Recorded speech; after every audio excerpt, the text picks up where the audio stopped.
এভাবে স্লোগান দিয়ে সামাজিক যোগাযোগ মাধ্যম ফেসবুকে ভিডিও বার্তা ছাড়েন কক্সবাজার পৌরসভার ১ নং ওয়ার্ড মধ্যম কুতুবদিয়াপাড়া এলাকার ছাত্রলীগ নেতা নাবিদ। বৃহস্পতিবার দুপুরের দিকে নাবিদ নিজের ফেসবুক আইডিতে জয় বাংলা, জয় বঙ্গবন্ধু স্ট্যাটাস দিয়ে এই ভিডিও পোস্ট করলেও 2 ঘন্টার ব্যবধানে তা ডিলিট করেন। ভিডিও পর্যালোচনা করে দেখা যায়, রাতে কুতুবদিয়াপাড়া ছাত্রলীগের নেতাকর্মীরা জড়ো হয়ে স্লোগান দিয়ে এমন ভিডিও বানান। তারা পশ্চিম কুতুবদিয়াপাড়া বাইতুর রিদওয়ান জামা মসজিদ সংলগ্ন বাঙার মোড়ে একত্রিত হয়ে বিভিন্ন পরিকল্পনাও নেন।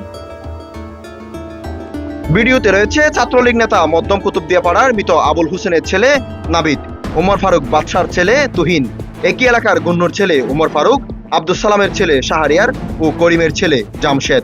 তারা অনেকেই ওয়ার্ডের সাবেক কাউন্সিলরের ছত্রছায়ায় রয়েছে বলে জনশ্রুতি রয়েছে।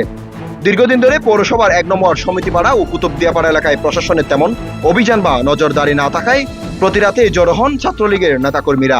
প্রায় রাতে এলাকার অলিতে গলিতে দেন জয় বাংলা স্লোগানও।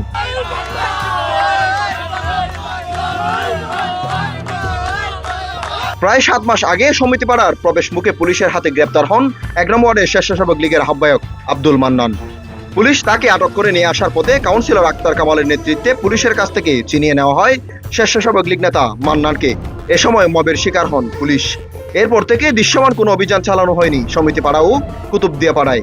একই সাথে আসামি ছিনিয়ে নেওয়ার ঘটনায় জড়িতদের বিরুদ্ধে আইনগত কোনো ব্যবস্থাও নেওয়া হয়নি, যার কারণে এলাকায় প্রকাশ্যে ছাত্রলীগ নেতাকর্মীরা ঘুরছে এদিক ওদিক। News desk, voice all 24, Cox's Bazar.